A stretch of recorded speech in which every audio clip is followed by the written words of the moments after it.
제가 이번에 시누이 이야기를 좀 하려고 하는데요. 저희 집 시누를 뛰어넘는 사람이 있을까 싶어서요. 보통 그런 소리들 많이 하잖아요. 서로 문 닫고 있어서 집안 사정 모르는 거지. 어딜 가든 집안 사정이야 다 똑같다고. 문 열어보면 다 그 집이 그 집인데 그렇게 문 닫고 사니까 서로 무슨 속내로 사는지 도통 모른다고. 그런 소리 들을 때만 해도 저는 그게 무슨 소린가 싶었거든요. 한길 물속은 알아도 사람 속은 모른다더니 지금 와서야 제가 당한 경우가 딱 그 짝인가 싶더라고요. 저랑 남편은 남들처럼 연애하고 남들처럼 평범하게 결혼한 케이스 중 하나였어요. 이렇다 할 만큼 오래 연애한 것은 아니고 그렇다고 짧게 연애한 것도 아니었고요. 서로 알 만큼 알게 되었을 때 나이가 차서 결혼했다는 게 더 맞는 얘기 같네요. 때가 돼서 결혼을 하다 보니 서로 크게 다투지도 않았고 그냥 물 흐르듯이 결혼까지 흘러갔던 것 같아요. 고부 갈등이 생기려면 생길 수도 있겠다고 우려했던 부분이 있긴 했는데 연애하는 동안 종종 시댁에 놀러갈 때마다 시모가 저를 보면서 남편한테 잘하라는 얘기만 수도 없이 했어요. 대부분 시댁의 돈 자랑이라 이거 좀 쉽지 않다고 생각했죠. 시모가 조금 돈을 밝히는 타입인 것 같긴 하지만 남편이 시모를 닮지 않아서 성실한 편이니 그걸로 됐다고 생각했죠. 다들 결혼은 둘이 하는 게 아니라지만 그래도 같이 사는 건 둘이서 사는 거니까요. 제가 어리석긴 했죠. 아무리 세상이 바뀌었다지만 남자가 집을 해가는 건 변함없는 게 대한민국의 사회야. 그런데 남자가 개털인 집도 많아. 근데 요즘 세상에 어디 신혼 때부터 집 없으면 살 수 있나? 그런 면에서 우리 집은 그걸 충분히 해결해 줄 수 있으니까 넌 얼마나 복받은 게야. 그런 시댁 만난 걸 다행으로 생각해야지. 그러니까 우리 아들한테 잘해. 에이 어머니, 그래도 제가 오빠 재력을 보고 사귀는 건 아닌데요. 아니어도 진짜 막상 없으면 너 어떻게 살려고 그래? 그래도 지 애비가 남겨준 재산이 좀 많아야지. 너네 집 해주고도 남어. 하긴 정말 없으면 그것도 고생이라고들 하시긴 하더라고요. 그래도 저희가 정말 좋으면 서로 열심히 해서 잘 살 수 있지 않을까 싶기도 해요. 이왕 시작하는 거 처음부터 시댁에 집 해줘, 차 해줘. 그런 거 다 해주면 얼마나 좋겠냐고. 네가 잘만 해봐라. 집이며 차며 그냥 다 해주지. 그러니까 네가 잘만 해보란 말이야. 상견례 이후에는 아예 예비 신부가 된 거니까 시모의 그런 사사로운 간섭이 더 심해졌어요. 돈 많다고 하시면서 시댁이 잘 살아야 이런 거 저런 거 다 뒷받침해 줄 수 있는 거고 그런 시댁을 만난 제가 행운이라면서요. 그러니까 시댁을 어렵게 알아야 하고 남편을 더 떠받들어서 잘 살아야 한다고 말이죠. 너무 구시대적인 것 같아서 질색팔색하면서 남편한테 이런 일이 있었다고 얘기하면 남편은 반응이 영 시큰둥했고요. 아무래도 본인 엄마가 얘기하는 거라 기분이 별로 안 좋을 수도 있겠다 싶어서 저도 크게 말하진 않았지만요. 이제는 너도 이 집안 식구가 됐으니까 꼬박꼬박 삼시세끼 우리 애 잘 챙겨 먹이고 내가 누누이 말하지만 네가 잘만 하면 집이다 보니 더한 것도 해줄 수 있으니까 아무 걱정 말고 우리 아들만 신경 써라. 그래서 한 번은 정말 시모가 돈이 그렇게 많냐, 아버님이 남기고 간 재산이 대체 얼마길래 시모가 저렇게 떵떵거리면서 살 수 있는 거냐고 넌지시 물어봤어요. 뭐 제가 오빠네 배경 보고 하는 결혼은 아니지만 그래도 하도 저러니까 궁금하더라고요. 근데 남편 표정이 정말 묘한 거예요. 시원하게 대답도 안 해주고 대충이라도 말도 안 해주고 한숨 푹 쉬면서 본인도 모르겠다고 하는데 저도 그냥 뭔가 빈정상해서 더는 캐묻지 않기로 했죠. 그렇게 결혼하고 남편이랑 나름 잘 지내고 있었고 고부 갈등도 없이 나름 원만하게 신혼생활 중이라 생각했거든요. 근데 단 한 가지 조금 특이한 점이 있다면 남편한테 누나가 한 명 있는데 제가 결혼하기 전부터 지금까지 단 한 번도 그 얼굴을 제대로 본 적이 없다는 거였어요. 상견례 때도 시모가 큰애는 일이 있어서 못 왔다고 하셨거든요. 많이 바쁜 사람인지 결혼식 당일에도 신우가 왔었다곤 하는데 코빼기도 안 보였고 축의금 명단에도 이름 석자 없었거든요. 근데 이상한 점은 그것뿐만이 아니었죠. 어차피 나 죽으면 다 니들 돈 될 거긴 하단만 그걸 어떻게 입싹 닦고 주겠어. 나도 좀 자식 덕 좀 볼라니까 일주일에 한 번씩은 여기 와서 끼니 좀 챙기고 그러고 분기별로 한 번씩은 가족끼리 해외여행도 좀 가고 가서 서먹하면 좀 그러니까 하루에 한 번씩 안부 전화도 좀 하고 그래라. 명절엔 무조건 네가 와서 일손도 좀 도와주고 가끔 우리 모임 가고 그러는데 거기 거리가 좀 멀어. 다들 며느리며 아들이며 차 타고 와서 지들 엄마, 시엄마 데려다주고 데려오고 그러는데 나도 거기서 면을 좀 차려야 되지 않겠니? 뭐 데려다주고 데리러 오고 둘 중에 하나는 해. 시모가 결혼할 때 저한테 몇 가지 요구한 것들이에요. 얼토당토 않다고 생각하긴 했는데 워낙에 돈이 없다가 갑자기 많은 재산을 받게 되니까 돈이면 다 되는 줄 알고 저렇게 떵떵거리고 싶나 보다 싶어서 저도 웬만하면 맞춰주려고 했어요. 사실 굳이 그렇게 돈으로 쥐고 흔들지 않고 말씀하셨더라도 다 해드릴 수 있는 것들이기도 하고 조금 귀찮을 뿐이지 못할 것도 없는 것들이더라고요. 그런데 저런 요구사항은 100번 양보해서 그러려니 하고 넘어가도 이어지는 말들은 도무지 이해가 안 되더라고요. 네 시애비가 얼마를 남기고 갔는지는 네 남편한테 익히들어 알겠지만 그럼 네가 아무렴 누구한테 잘 보여야겠니? 당연지사 나한테 잘 보여야 되고 나한테 잘해야 하는 거 아니겠니? 그럼 뭐 내가 그 많은 재산을 어떻게 다 쓰고 죽지도 못할 텐데 누구한테 주겠니? 너한테 다 넘겨주기밖에 더 하겠어? 슬아의 자식이라고는 둘밖에 없는데 그마저도 큰애랍시고 딸 하나 있는 건 그건 출가 외인이니 한 푼이라도 너한테 줄 테니까 잘해. 며느리도 자식이라는데 너한테 물려줘야 않겠니? 저도 친정이 있고 남의 집 자식의 딸이다 보니까 이런 말들이 이상하더라고요. 아무리 미운 자식, 고운 자식이 나뉜다지만 그래도 며느리는 남이고 미운 자식이더라도 배 아파 낳은 내 딸이잖아요. 그런데 딸은 전혀 고려하지 않고 하시는 말씀마다 저런 식이니까 무슨 사연이 있지 않고서야 저렇게 감정의 골이 깊어질까 싶더라고요. 한 번은 명절에 다 같이 모여있는데 불쑥 초인종이 울리더라고요. 올 사람이 없는데 싶어서 인터폰을 보니까 모르는 여자가 멀뚱멀뚱 서 있더라고요. 누구시냐고 여쭤봤더니 제 목소리에 여자가 조금 우물쭈물해 하고 있어서 제가 문을 못 열어주고 있었거든요. 그랬더니 시모가 누구길래 그러냐면서 이쪽으로 오시더라고요. 그런데 인터폰 속 여자 얼굴을 보자마자 시모가 여기가 어디라고 오냐면서 노발대발 하시는 거예요. 아주 나쁜 기집애. 저게 여길 어디라고? 얼굴을 불쑥불쑥 들이밀어. 이렇게 남들 다 모이는 명절자리에 집안을 말아먹다 못해 아주 거덜날 기집애인데 뻔뻔하게 낯짝을 들이밀고 꼴에 지 입으로 누군지 말도 못해서 우물쭈물하고 있고 내가 아주 기가 찬다 기가 차. 애미야 절대 문 열어주지 마라. 저거 가련한 척 해봤자 눈에 눈물 한 방울 매달리지 않고 저러는 거니까 거들떠보지도 말고. 그래서 곁눈질로 남편한테 누구냐고 물었더니 그 여자가 누나라고 하더라고요. 그렇게 저는 인터폰 화면으로 신우의 존재를 처음으로 확인하게 된 거죠. 말만 들었던 신우가 저렇게 생겼구나 싶어서요.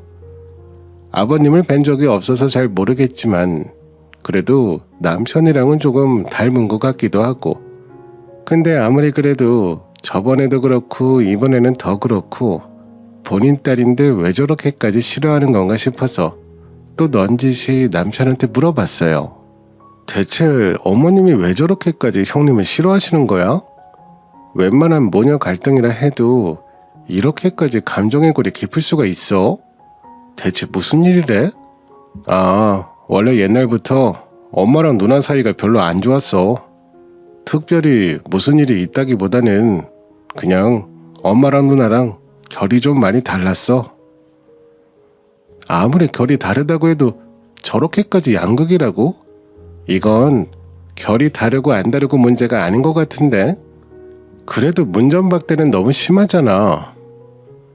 그냥 뭐 어렸을 때 엄마가 이것저것 누나한테 시켜보고 싶기도 하고 그랬는데 누나가 잘 못 따라줘서 학교에 몇 번 불려가기도 했고 누나가 종종 사고치고 다녀서 엄마가 몇 번 수습해준 적도 있고 뭐 별건 없는데 그냥 서로 성향이 좀 다른 것 같기도 하고 이렇다 할 특별한 건 또 없어. 아무리 그래도 그렇지 이게 보통 모녀 사이에 오갈 대화인가 싶어서 내용을 들어보니 문 닫고 사는 다른 집 환경과 별다른 건 없는 것 같더라고요. 저는 시모가 신우라면 하도 길길이 날뛰고 펄펄 뛰어서 뭔가 드라마틱한 내용이라도 있는 줄 알았거든요. 그냥 내용을 대충 조합해보면 신우가 시모가 원하는 방향으로 자라주지 않아서 그런 것 같더라고요. 이렇게만 들으면 보통 가정에서 흔히 있는 모녀 사이의 갈등 같은데 서로 싸우면서 감정의 골이 좀 깊어졌나 보다 하고 말았죠. 뭔가 제가 뭐라고 그들 사이에 깊이 관여하면 안 될 것 같은 느낌이 강하게 들었달까요? 그리고는 얼마 뒤 형님에게 전화가 왔어요. 제 번호는 얻지 않았는지 저는 누군지도 몰랐다가 화들짝 놀라며 받았죠. 어우 형님, 제가 먼저 연락드렸어야 하는데 제가 도통 연락처도 모르고 저번에 오셨을 때도 그렇게 돼서 이제서야 인사드리네요. 그러게요. 안 그래도 저번에 괜히 못 볼 꼴 보여드린 것 같아서 여간 마음이 쓰인 게 아니었어요. 미안해요. 예전부터 엄마랑 사이가 그렇게 좋은 편은 아니긴 했는데 나이 먹고 세월 지나면 좀 달라지고 묻어질 줄 알았는데 오히려 서로 더 멀어진 것만 같고 그러네요. 그래도 세월이 약이라고 하니까 조금만 더 서로 마음을 열고 대화하다 보면 언젠간 나아지겠죠. 너무 염려하지 마세요, 형님. 그러면서 이것저것 가족 얘기를 여쭤보시면서 본인 신세 한탄을 좀 하시길래 들어줬어요. 내용은 주로 시모가 어렸을 때부터 모자란 자신을 별로 안 좋아해서 그렇다면서 얼마 전에 집에 용기 내서 갔는데 못 볼 꼴 보인 것 같아서 미안하단 거였어요. 아마 저번 초인종 사건을 얘기하는 것 같길래 괜찮다고 했죠. 시모란 남편을 잘 부탁한다고 하는 말도 잊지 않으셨는데 그 심정을 다 헤아릴 순 없겠지만 저도 남의 집 딸이라 그런지 너무 신우가 가엾고 딱하더라고요. 그래서 종종 시모랑 남편 얘기 전해주려고 신우랑 연락을 좀 해야겠다 싶었죠. 옳게. 아이 참, 이렇게 내가 불러도 되는 건지 모르겠어. 매번 가족들이랑 거의 연 끊다시피 하고 살다가 옳게 덕분에 이렇게 옳게라고도 불러보고 그러네. 괜히 가족 생긴 것 같아서 기분이 참 묘하고 그래요. 에이 형님, 동생이 없는 것도 아니고 옳게를 옳게라 부르는데 그게 뭐 어때서요? 아, 그러고 보니 이번에 그이가 회사에서 승진을 했어요.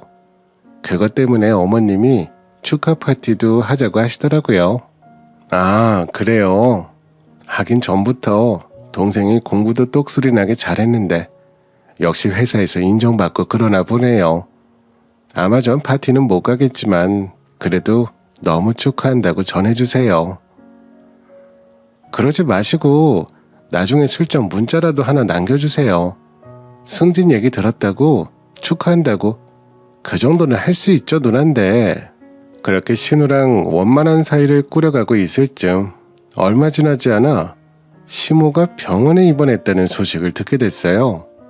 무슨 일인가 싶어서 그 길로 쪼르르 병원에 얼굴이라도 비추려고 찾아갔었죠. 근데 뭔가 계단에서 구른 상처치고는 좀 이상해서 제가 여쭤봤는데 근데 시모가 한사코 계단에서 구르셨다는데 어쩌겠어요. 저한테 별로 말하고 싶지 않은 사연이 있겠거니 하고 간병이나 열심히 했죠. 어머님, 이 상처 이거 거의 손도장에 났는데 너무 아프셨겠어요. 근데 진짜 계단에서 구르신 거예요? 어쩌다가요? 그냥 뭐 집이 워낙 넓으니까 발을 헛디뎌서 그렇지 뭐. 정원이라도 나가볼까 하다가 내가 난간에서 발을 헛디딘 것뿐이야.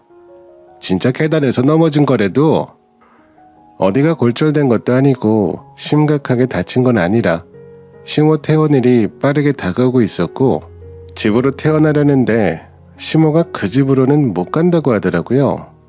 우물거리는 걸 들었을 땐 그 집으로 누가 찾아오면 안 된다는 식으로 말씀하셔서 저는 시모 다친 게 뭔가 연관이 있는 줄 알았어요.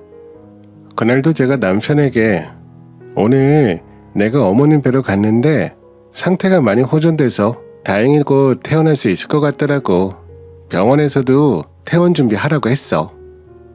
그래? 다행이네. 당신 고생 너무 많이 했지? 뭐 그래서 집에 모셔다 드렸어? 아니, 집에 모셔다 드리려고 했지. 근데 어머님이 집으로는 절대 퇴원 못 하신다고 엄청 반대하시는 거 있지? 그래서 왜 그러시냐고 여쭤봤더니 나한테 말씀은 제대로 못 하시고 그냥 한사코 안 된다고만 하시는 거야. 그러다가 우물쭈물 하시는 거 들었는데 누가 오면 안 된다라는 식으로 말씀하시더라고. 어머니 무슨 큰일 생긴 거 아니겠지? 당신 아는 거 없어? 엄마한테 큰일 생길 게 뭐가 있어. 항상 집에만 계시는 분인데. 집에 누가 오면 안 된다고 했다고? 그것까진 못 들었어. 나한테 하시는 말씀이 아니라 그냥 혼잣말처럼 하시는 걸 내가 들은 거라서. 근데 계속 누가 오면 안 된다고 그렇게까지 거절하시니까 혹시 뭐 누구에게 쫓기시는 걸까 싶어서. 무슨 소리야. 그럴 리가 없을 텐데. 돈이 필요한 것도 마뜩 찾을 텐데. 그렇다고 돈을 빌리기에는. 하긴 그렇지. 어머님이 돈이 그렇게 많으신데 뭐 하신다고 남들한테 아쉬운 소리를 하시겠어. 그렇게 쓸 일이 없으실 것 같긴 한데.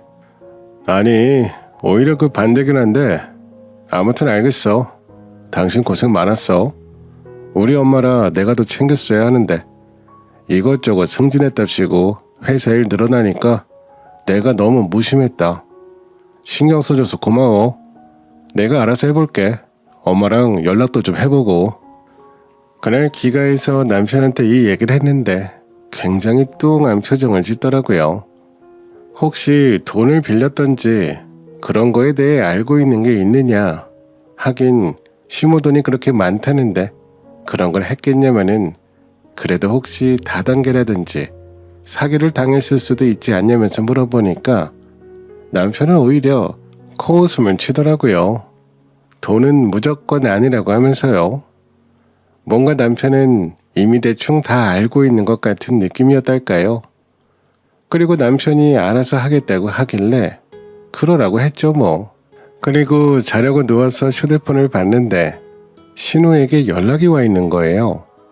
지난번에 통화하고 기분이 좋았다고 하면서 고맙다는 메시지가 와 있길래 어머님 일도 있고 하니까 제가 전화를 걸어봤어요. 형님, 오랜만에 연락드리죠. 잘 지내셨어요?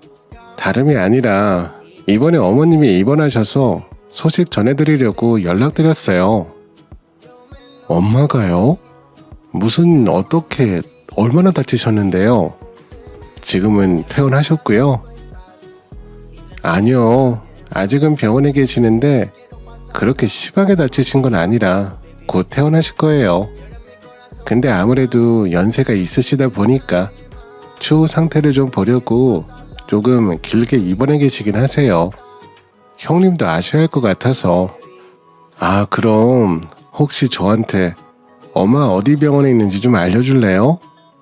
동생도 저 보기 껄끄러울 것 같고 엄만 저 보기 너무 싫어할 것 같긴 한데 그래도 이런 얘기 듣고 안 갈 수는 없어서 그냥 몰래 얼굴이라도 좀 보고 오게요. 얼마나 다쳤나 걱정되기도 하고. 근데 옳게 불편하면 말해주지 않아도 괜찮아요. 괜히 제가 욕심 부리는 것 같아서. 그렇게 신우는 당연하게도 너무나도 안타까워하면서 자기한테 시모가 입원해 계시는 병원과 호수를 알려줄 수 있겠냐고 묻더라고요.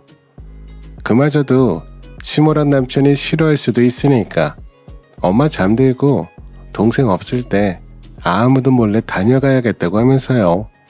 그냥 엄마 얼마나 다쳤는지 얼굴만 보고 오려고 한다니까 별 수 있나요? 그래서 알려드렸더니 너무 고맙다면서 나중에 밥 한 끼 하자고 하시더라고요. 그때는 전화통화가 별일 아니라 생각하며 지나갔습니다. 저는 당연히 가족된 입장에서 생각해서 한 말이었고요. 지극히 상식적인 선에서 행동했던 거였으니까요.